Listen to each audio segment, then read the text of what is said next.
História. A arte de inventar o passado. Ensaios de teoria da história. Durval Muniz de Albuquerque Júnior. Edusc. Edição 2007. Parte 2, capítulo 8. Um leque que respira. A questão do objeto em história. Nota da tradução.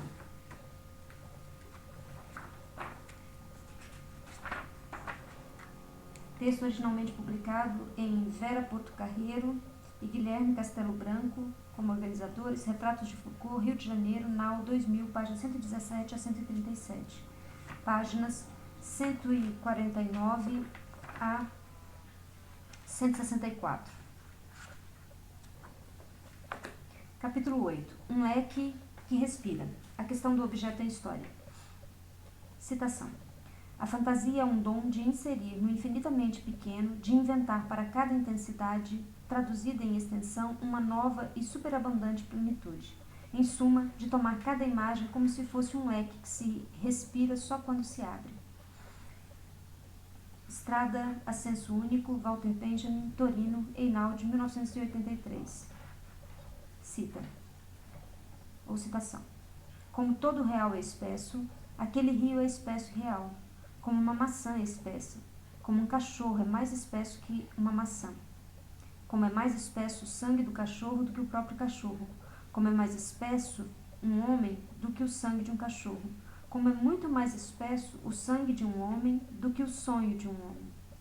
O Cão Sem Plumas, João Cabral de Melo Neto, Recife, Sabiá, 1950. Teria o objeto do saber histórico a leveza e a fragilidade de um colorido leque chinês que, ao ser aberto ou fechado, formaria, na sua respiração, diferentes figuras, apresentaria diferentes desenhos, que em suas trepidações aéreas riscaria múltiplas e movimentadas imagens do passado, que, no entanto, teriam como consistência apenas este aparecer, este emergir, que promete, no mesmo momento em que devém, a ruína seguinte, o desaparecer, assim que o leque for agitado em outro momento e por outra mão acalorada? Ou teria a espessura e a carnalidade de um real que se descobre só osso, esqueleto, mineral, a que se chega após desbastar toda a matéria adiposa? Seria este objeto histórico o cão sem plumas da poesia cabralina, o núcleo pétreo da realidade que se descobre após se atravessar toda a algarávia dos discursos derramados? Que se descobre mais espesso do que todo sonho, que toda fantasia, sangue humano, que se coagula, em que o fluxo e o devir entram em estagnação, nem que seja na silhueta fugida ou fugidia de uma ilhota, rodeada pela liquidez que corre, célere, para se perder entre os dentes do oceano mundo? O pensamento do filósofo e historiador francês Michel Foucault tem ajudado os historiadores a refletir nos últimos anos sobre esta difícil questão.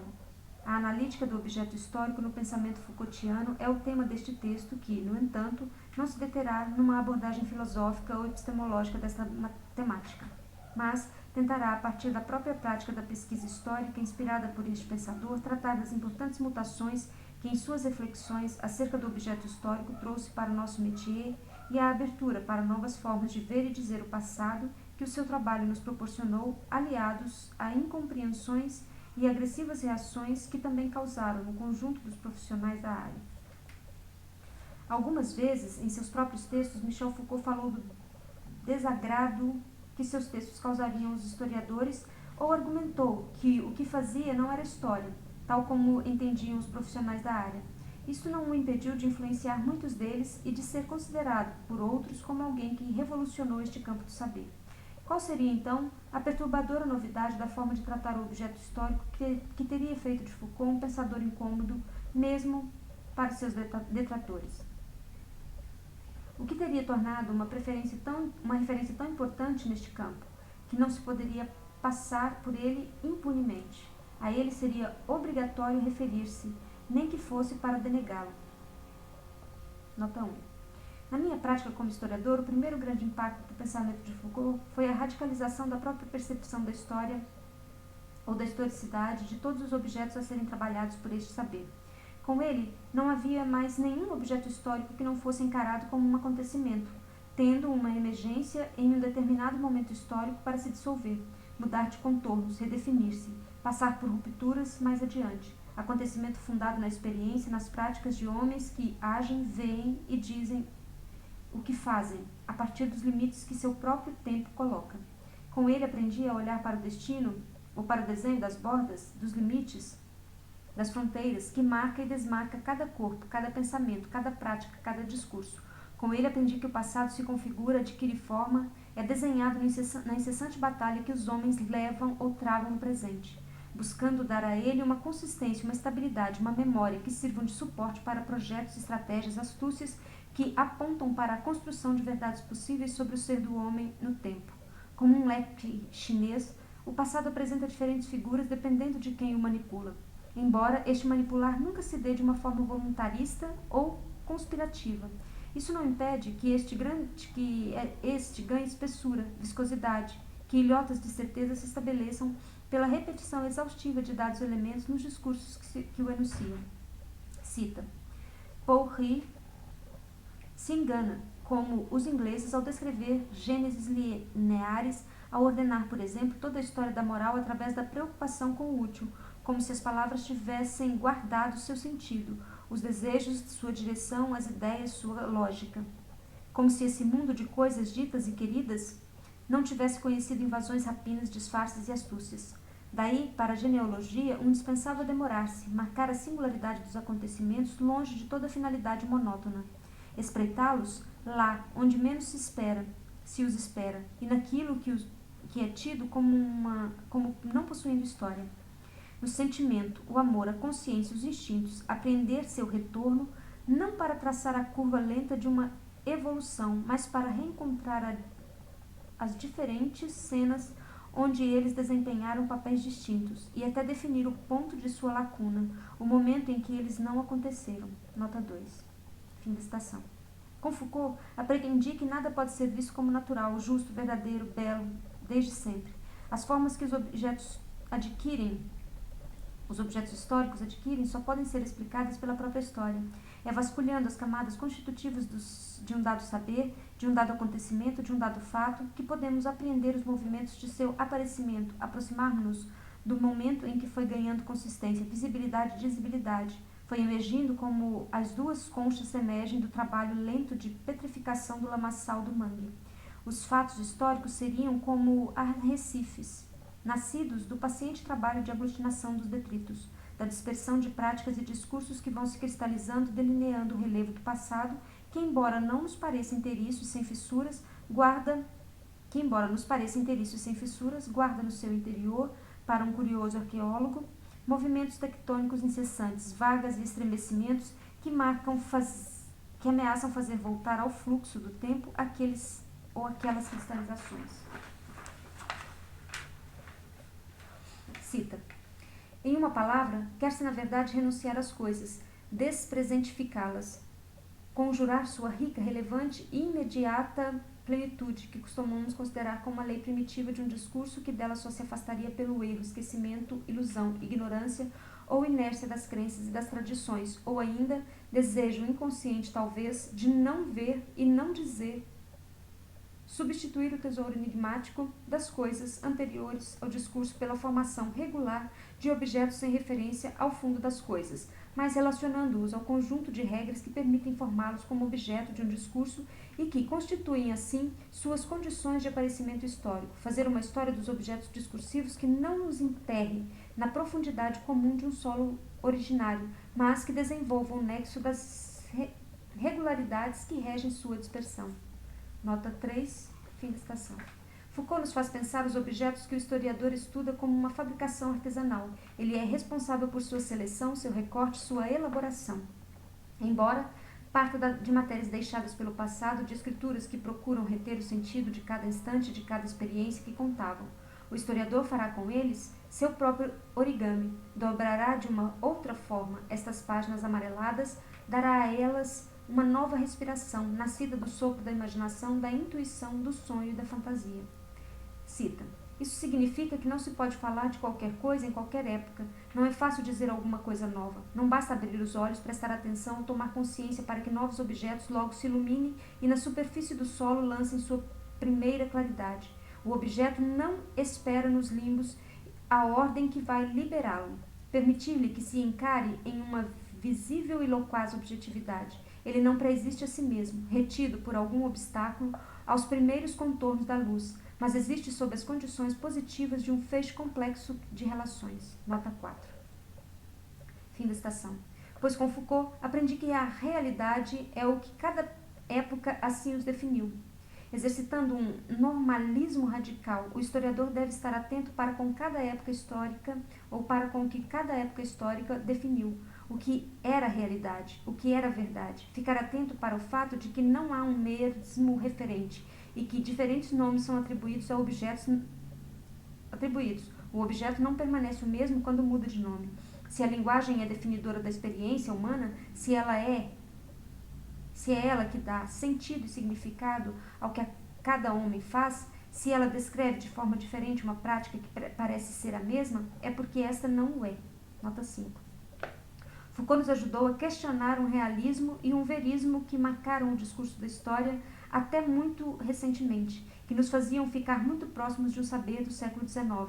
Com ele, o objeto histórico sofreu um processo de desmaterialização, tornou-se problemático, deixou de ser óbvio para ser obtuso, passou a requerer mais do que um infindável trabalho de hermenêutica e interpretação. Ele passou a requerer o trabalho paciente da desconstrução. O trabalho do historiador não tem mais como resultado final a apresentação de um objeto desvelado em todos os seus segredos, mostrado em todos os seus contornos sedutores, mas se torna trabalho paciente de desmontagem, apresentando no final a disposição das peças que entraram na composição do engenho histórico. O objeto é despedaçado em seus contornos definidos, para retornar ao indefinido, abrindo a possibilidade de um novo vir a ser. Nota 6. O trabalho do historiador não é mais visto após Foucault como uma árdua dissecção de fatos, com o uso do bisturi da razão que os ia classificando, ordenando, distribuindo em torno de um eixo explicativo previamente elaborado, o que os tornava maquinaria explicativa, alheia, na maioria das vezes, às vidas e falas daqueles que a teriam feito funcionar.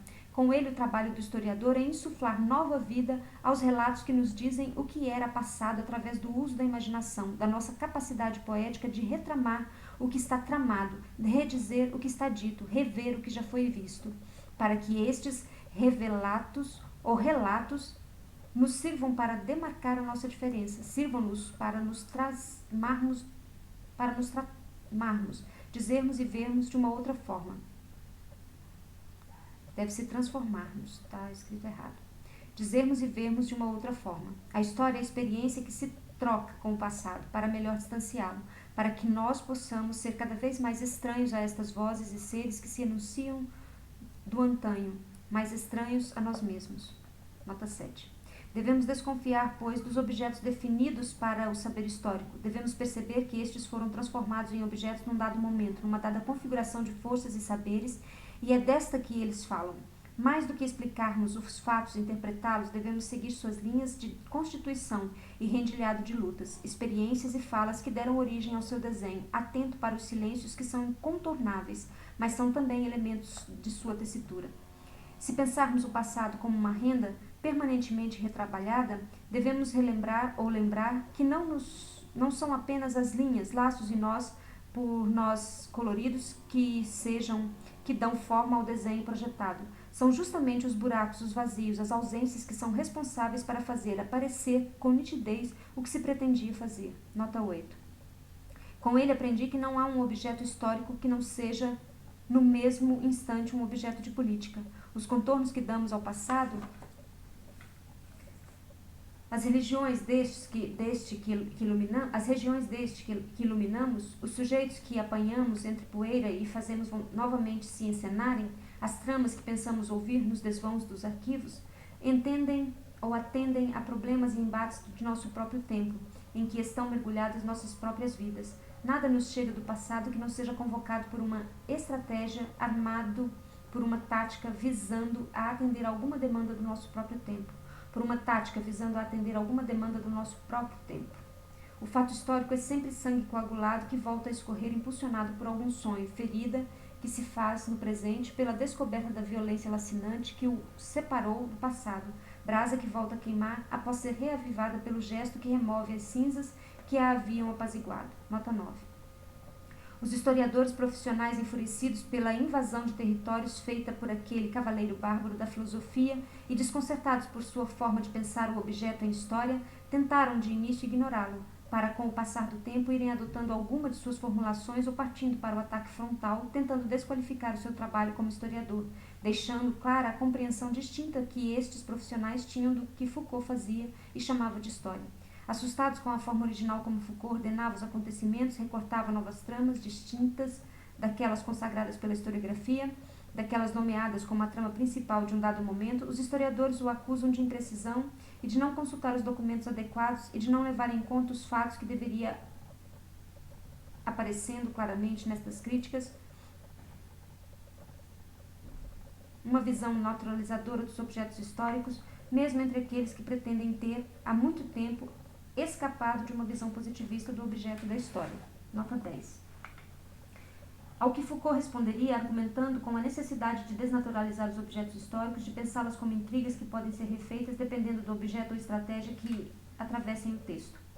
Não se fez ou não se faz obrigatório que todo acontecimento do final do século XVIII seja referido à Revolução Francesa ou que se tenha que dela falar sempre que se escrever sobre este período. A história que pratica não compõe totalidades fechadas e não escolhe acontecimentos eixo para organizar toda uma temporalidade. Toda a organização do passado é provisória, toda centralidade pode ser descentrada, toda totalidade em história é uma multiplicidade aberta em fluxo. O que o trabalho de Foucault nos ajuda a compreender é justamente como determinadas verdades são instituídas em campos do saber, como a história, e como estas, uma vez cristalizadas, dificultam a emergência de uma outra forma de olhar para o passado. Talvez por isso seja necessário um olhar de fora, não formado de acordo com as regras que norteiam a disciplina para produzir certos questionamentos. Nota 11. Há quem pense que a história apresenta uma única estrada principal com seu relevo e acidentes incontornáveis. Foucault apresenta a história das verdades, das veredas, dos atalhos, em que o esquecimento de certos fatos é necessário. Foucault irá aprender com Nietzsche que a história não implica apenas lembrar, mas também produzir o esquecimento. Acusado de desatenção à cronologia, de cometer descuidos factuais, minimizar alguns acontecimentos e exagerar outros, Foucault vai incomodar os historiadores, na verdade, por demonstrar que suas verdades são construções interessadas, que o verismo que informa seu discurso não encobre o caráter interessado e perspectivo de todo o saber que produzem, que os recortes cronológicos são convenções que podem ser desfeitas e que os fatos não são dados, são montagens, que todo realismo tenta escamotear. Que o exagero ou minimização de fatos é inerente a qualquer discurso historiográfico, pois eles são estratégias presentes em todo o discurso e servem para a elaboração da versão final que se quer dar ao passado. Todo historiador faz isso, apenas acusa o outro de exagerar quando este exagera o que talvez o acusador quisesse minimizar.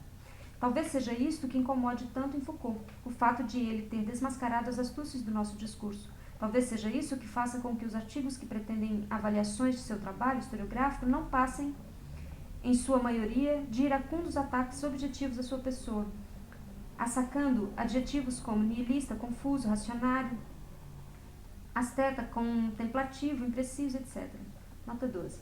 Foucault também foi acusado muitas vezes de não ter método, como se existisse um método universal e único para se produzir conhecimento em história.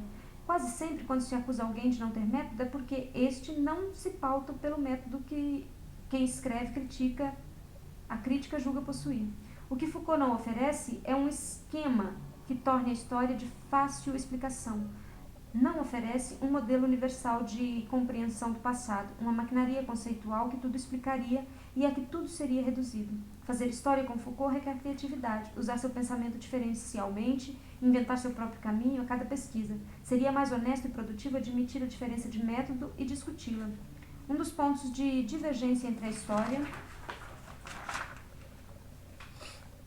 praticada por Foucault e aquela praticada pela maioria dos historiadores é justamente quanto à existência ou não de objetos para a história.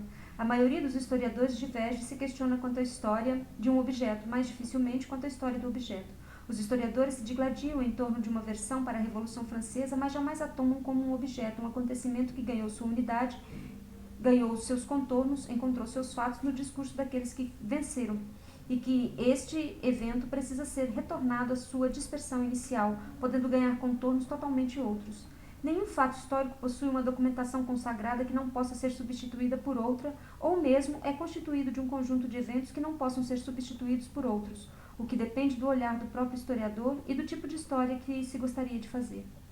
Que historiador da modernidade que pensaria em fazer uma história da invenção da Revolução Francesa no discurso de Jules Michelet, senão aquele influenciado pelo trabalho de Foucault?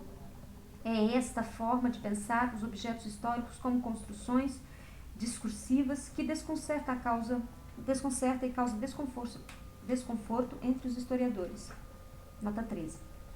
Com a educação do olhar proporcionada pela leitura de Foucault, pude ver como exemplo, ou por exemplo, a seca do Nordeste de um outro ângulo, em minha dissertação de mestrado.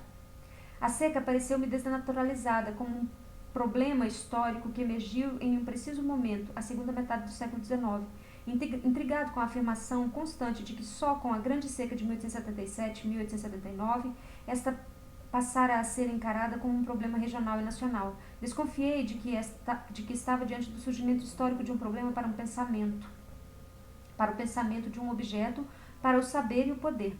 Antes, a seca existiu durante séculos como um fenômeno climático natural, mas não como um problema.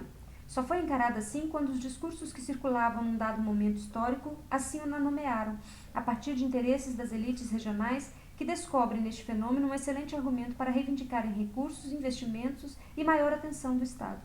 Premiadas pela crise econômica, pelo declínio político e pelas agitações sociais, e atingida pela primeira vez pelas consequências da seca, que só atingia antes os pobres e escravos, estas elites inventaram a seca como um problema político e como um objeto de história regional. Nota 14. A seca é tema de uma vasta literatura que a aborda ora como simples fenômeno climático, que está na origem de todos os problemas do espaço onde ocorrem, ora como um problema mais vasto, com implicações econômicas, políticas e sociais, agravando uma estrutura socioeconômica de exploração e desigualdades sociais profundas. No entanto, em toda esta literatura parte-se da constatação de que a seca é um problema regional, sem atentar para o fato de que nem sempre isto foi assim. Embora os autores sejam unânimes em tornar a chamada Grande Seca de 87 a 89 como um momento a partir do qual a seca passa a interessar aos poderes públicos, tornando-se um problema de repercussão nacional, tal fato é tomado como evidente, sem nunca ser questionado ou explicado. Por que as estiagens, fenômenos de que se tinham notícias desde o período colonial e que até esta grande seca já estiveram 31 ocorrências, muitas das grandes proporções não eram consideradas problemas que requeresse uma intervenção do Estado? O que se percebe, portanto, é que esta literatura, mesmo quando trata da seca como fenômeno, como repercussão social e histórica, torna-a apenas um fenômeno natural, não a abordando como um objeto, produto histórico de práticas e discursos como invenção histórica social que implicaria, ao falar em seca do Norte ou seca do Nordeste. Não se está falando de qualquer estiagem, mas de um objeto imagético discursivo, cujas imagens e significações variam ao longo do tempo e conforme o embate de forças que as toma como objeto de saber. Não se deve fazer apenas a história das repercussões econômicas, sociais ou políticas da seca, nem apenas a narrativa cronológica de suas ocorrências e suas consequências, mas a história da invenção da própria seca como problema regional, como objeto de práticas e discursos. A insistente afirmação de que só em 1877 a seca teria chamado a atenção e se tornado um problema de repercussão nacional levou-nos a pensar que só neste momento a seca tinha sido inventada como objeto de discursos e práticas, como uma estratégia política diferenciada, a de denunciar a decadência deste espaço e a necessidade de se atrair os olhos do Estado e da nação para resolver o seu problema. Partindo do pressuposto de que os marcos e os acontecimentos considerados originais da memória histórica são criações que escondem as pistas de toda a luta e os embates entre vários projetos de sociedade que possibilitou que eles emergissem, partimos da hipótese de que o marco de 1877 não é explicado, mas sim que deve ser não é explicação, mas sim que deve ser explicado. Naquele momento, havia toda uma realidade histórica complexa em que se digladiavam diferentes visões e conviviam diferentes possibilidades, tendo a vencedora procurado apagar todos os rastros daquela luta.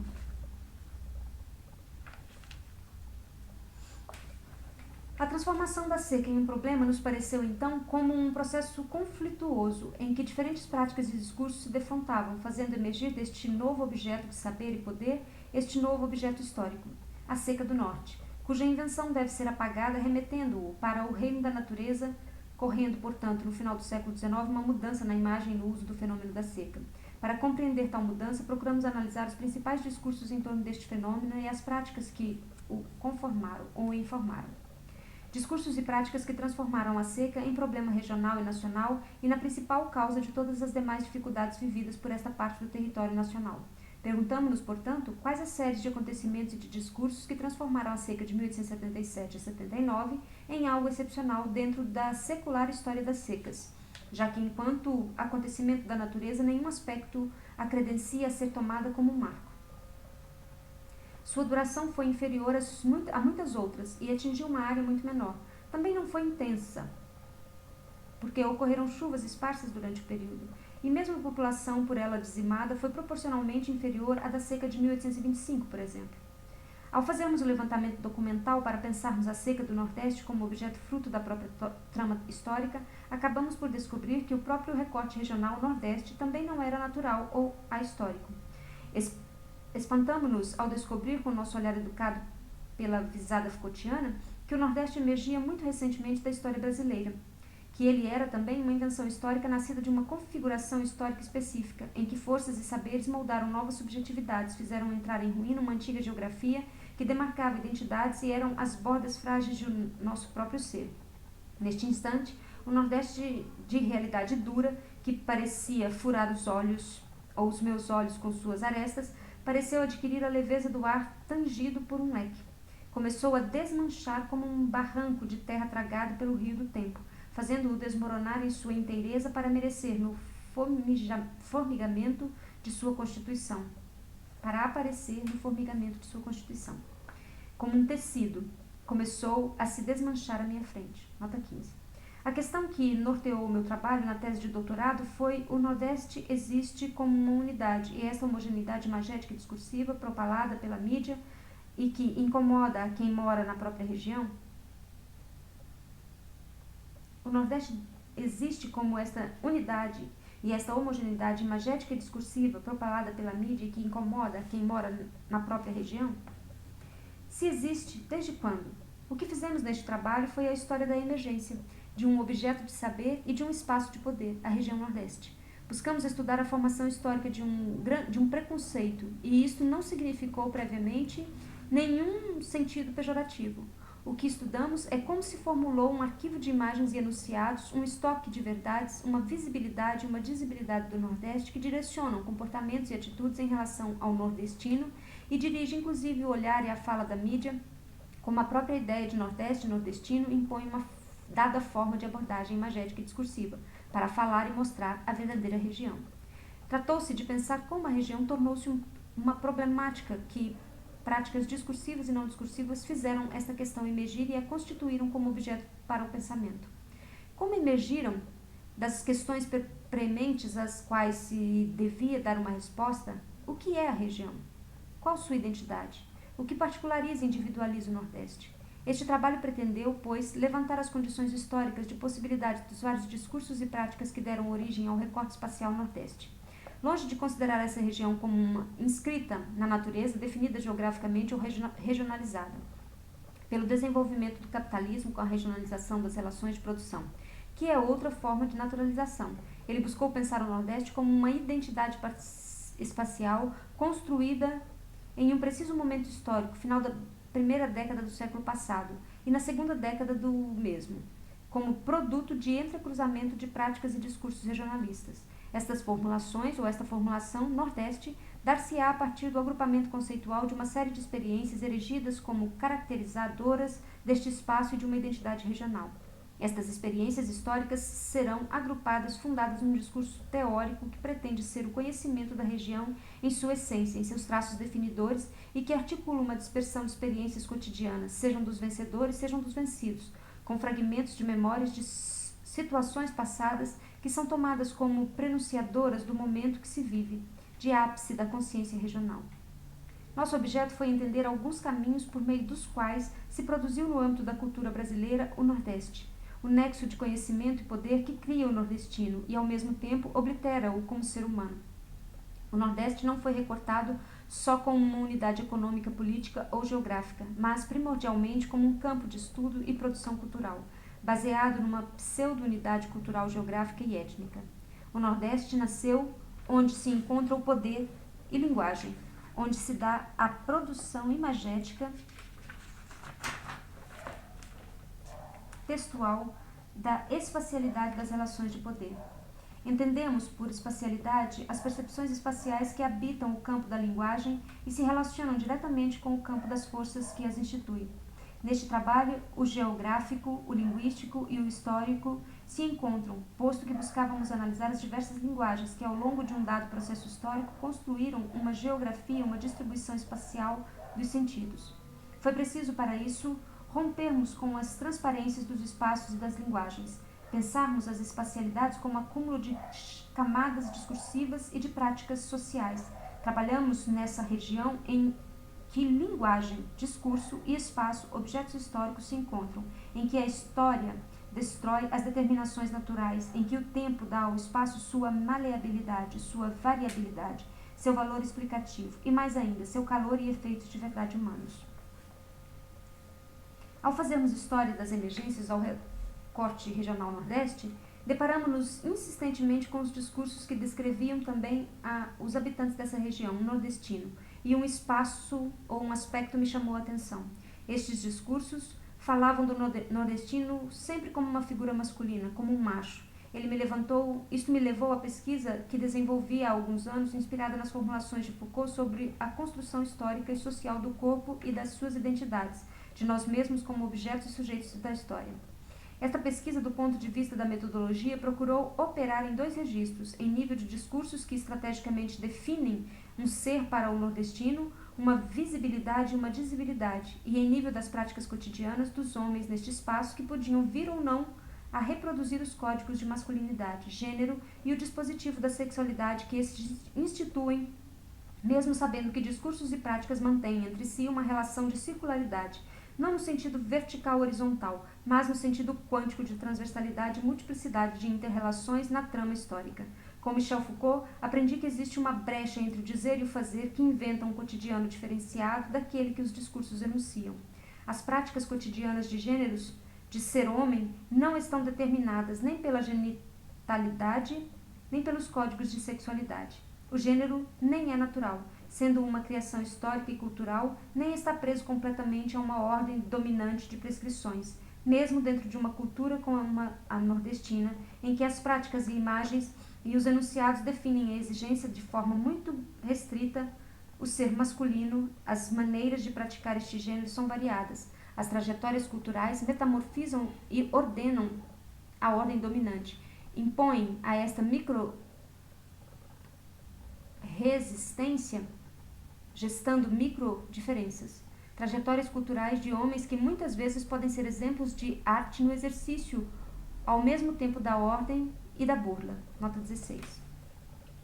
Nesta pesquisa, trabalhei ao mesmo tempo em nível das estratégias que produziram mapeamentos e mapearam e tentam disciplinar o ser homem nordestino em nível das táticas por este empregadas no seu cotidiano para manipular, utilizar, alterar essas estratégias.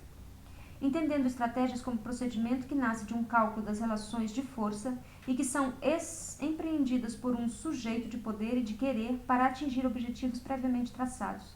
Já as táticas não demandam um lugar como estratégia, não calculam, vigiam, captam no voo as possibilidades de ganho. É um ato que visa aproveitar uma ocasião. Não é necessariamente articulada discursivamente, é um gesto breve, efeito cuja força pode se desvanecer imediatamente, multiplicar as máscaras e as metáforas, desaparecer no próprio ato. Como diz Foucault, sob a pedra polida das palavras, o descalabro, a sanha, dos homens infames. Nota 17. De um lado, acompanhamos memórias de homens famosos, discursos que definem uma moralidade ou uma modalidade de existência, modos de circulação, de valorização, de atribuição e de apropriação de uma identidade de nordestino, e de homem macho e de honra, que definem procedimentos de sujeição dos corpos a uma identidade masculina.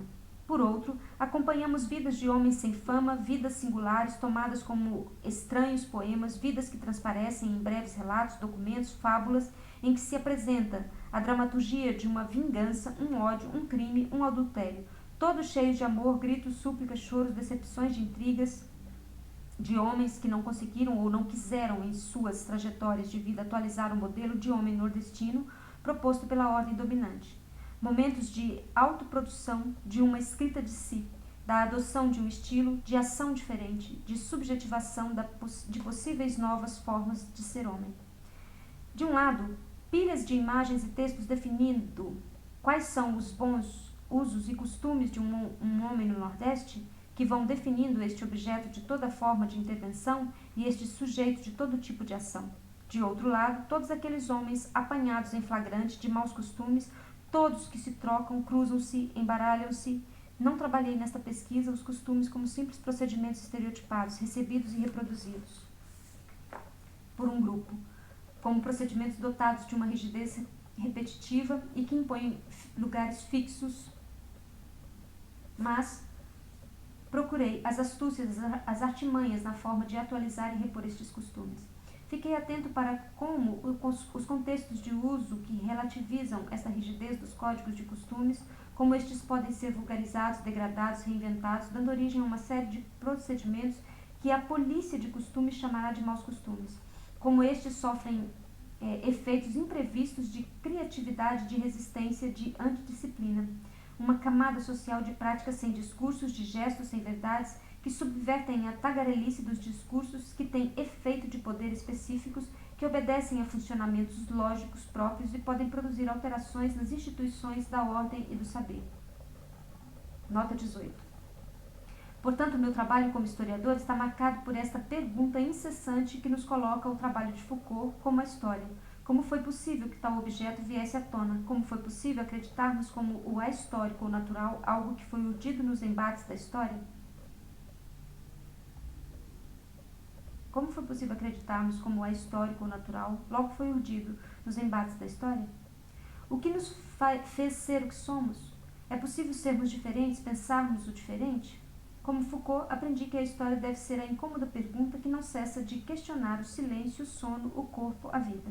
Como diria João Cabral, o que vive choca, tem dentes, arestas, é espesso. O que vive é espesso como um cão, como um homem, como aquele rio. Nota 19. Notas. Nota 1. Sobre a polêmica com os historiadores e o desagrado que sua obra provoca nestes profissionais, ver Foucault, A Vida de Homens Infames, em O que é o Autor. Lisboa, 1992. Michel Perrault, Organização. Paris, 1980. Alan McGill, A Recepção para Foucault. Número 48, 1987. Margarete Rago, As Marcas da Pantera. Foucault para os Historiadores. Resgate, Campinas, número 5, página 22 a 32, 1993. Durval Muniz de Albuquerque Jr., Menoch e Rivière. Criminoso da Palavra, Poetas do Silêncio. Resgate, Campinas, número 2, página 48 a 55, 1991. Nota 2. Michel Foucault. Nietzsche, A Genealogia e a História. In Microfísica do Poder, Rio de Janeiro, grau 1984, página 15. Nota 3. Michel Foucault, Arqueologia do Saber. Número 2, segunda edição, Rio de Janeiro, Forense Universitária, 1986, páginas 54 a 55. Nota 4. Michel Foucault, Arqueologia do Saber, Rio de Janeiro, Forense Universitária, 1986, página 51. Nota 5. Carlos Henrique Escobar, Michel Foucault, Dossier, Rio de Janeiro, Taurus, 1984. Márcio Marighella, Organização Foucault e a Destruição das Evidências, Piracicaba, Edunimep, 1995. Nota 6. Michel Foucault, Arqueologia do Saber, segunda edição, Rio de Janeiro, Forense Universitária, 1986, página 46 a 56. E Michel Foucault, Nietzsche, A Genealogia e a História. In Microfísica do Poder, Rio de Janeiro, grau 1984. Gilles Deleuze, Foucault, São Paulo, Brasiliense, 1988. Paul Rabineau, Humbert Dreyfus, Michel Foucault, Uma Trajetória Filosófica, Rio de Janeiro, Forense Universitária, 1995, páginas 68 a 75. John Hageman, Foucault, A Liberdade da Filosofia, Rio de Janeiro, Jorge Zahar, 1987. Nota 7. Michel Foucault, Nietzsche, A Genealogia e a História em Microfísica do Poder, Rio de Janeiro, grau 1984. Michel Foucault, Vigiar e Punir, Petrópolis, Vozes, 1984. Roberto Machado, Ciência e Saber, a Trajetória da Arqueologia de Foucault, Rio de Janeiro, Grau, 1981. John Hageman, Foucault, A Liberdade da Filosofia, Rio de Janeiro, Jorge Zahar, 1987. Nota 8, Michel Foucault, Nietzsche, a Genealogia e a História, em Microfísica do Poder, Rio de Janeiro, Grau, 1984. Michel Foucault, Verdade e Subjetividade, Revista de Comunicação e Linguagem, número 19. Michel Foucault, Uma Analítica da Experiência, Rio de Janeiro, Cosmos, 1993, páginas 203 a 223. Albuquerque Júnior, Os Maus Costumes de Foucault, Pós-História, Assis, Edunesp, número 6, páginas 67 a 86, 1998. Nota 9. Michel Foucault, Resumos dos Cursos do Collège de France, 1970 a 1982, Rio de Janeiro, Jorge Zahar, 1997. Michel Foucault, Nietzsche e a Genealogia da História, em Microfísica do Poder, Rio de Janeiro, Grau, 1984. Michel Foucault, A Ordem do Discurso, São Paulo, Loyola, 1996. Michel Foucault, A Defesa da Sociedade, São Paulo, Martins Fontes, 1999. Paul Rabinot e Humberto Dreyfus, Michel Foucault, Uma Trajetória Filosófica, Rio de Janeiro, Floresta Universitária, 1995, páginas 116 a 157. Gilles Deleuze, Foucault, São Paulo, Brasiliense, 1988. Roberto Machado, Ciência e Saber, a Trajetória da Arqueologia de Foucault, Rio de Janeiro, Grau, 1981, páginas 187 a 200. Nota 10. Michel Perrault, Organização, 1980. Alain McGill, número 48, 1987. Carlo Ginzburg, Queijos Vermes, São Paulo, Companhia das Letras, 1987, páginas 22 a 23. Margaret Hago, As Marcas da Pantera, Foucault, para os Historiadores, Resgate, Campinas, número 5, página 22 a 32, 1993. Albuquerque Júnior, Menoque e Rivière, Criminoso da Palavra, Poetas do Silêncio, Resgate, Campinas, número 2, página 48 a 55, 1991. Margaret Hago, As Marcas da Pantera, Foucault, para os Historiadores, Resgate, Campinas, número 5, páginas 22 a 32, 1993. Albuquerque Júnior, Menoque e Rivière, Criminosos da Palavra, Poeta do Silêncio, Resgate, Campinas, número 2, página 48 a 55, 1991. E Michel Perrault, Organização, 1978, A Impossível Prisão. Michel Foucault, Nietzsche e a Genealogia e a História, Microfísica do Poder, 4ª edição, Rio de Janeiro, Grau, 1984. Nota 12. Patrícia O'Brien, A História Cultural de Michel Foucault, em Lynn Hunt, A Nova História Cultural, São Paulo, Companhia das Letras, 1992, página 33 a 62. Carlo Ginzburg, O Queijos Vermes, São Paulo, Companhia das Letras, 1987, página 22 a 23. Nota 13. Paul Veyne, Foucault Revoluciona a História, em Como se Escreve História, Brasília, edição da UNB, 1982, páginas 149 a 182. John Hageman, Foucault, A Liberdade da Filosofia, Rio de Janeiro, Jorge Zahar, 1937, página 40 a 68. Nota 14. Albuquerque Júnior, Fala de Astúcia e de Angústia, A Seca no Imaginário Nordestino, de Problema à Solução, 1877 a 1922, edição 1988, dissertação de mestrado em História, Unicamp, Campinas, 1988. Albuquerque Júnior, Durval Muniz, A Invenção do Nordeste e Outras Artes, São Paulo, Cortês, Recife, Massangana, 1999. Nota 16. Albuquerque Júnior, Nordestinos, Uma Invenção do Falo, Uma História do Gênero Masculino, Nordeste, 1920-1940, Maceió, Cataventos, 2003. Nota 17. Michel Foucault, A Vida dos Homens Infames, em O que é um Autor, Lisboa, Vega, 1992. Nota 18. Vercertot, ou Michel Certeau, A Invenção do Cotidiano, Petrópolis Vozes, 1994. E nota 19. João Cabral de Melo Neto, Cão Sem Plumas, em Poesias Completas, 1940-1965, Rio de Janeiro, edição Editora Sabiá, 1968.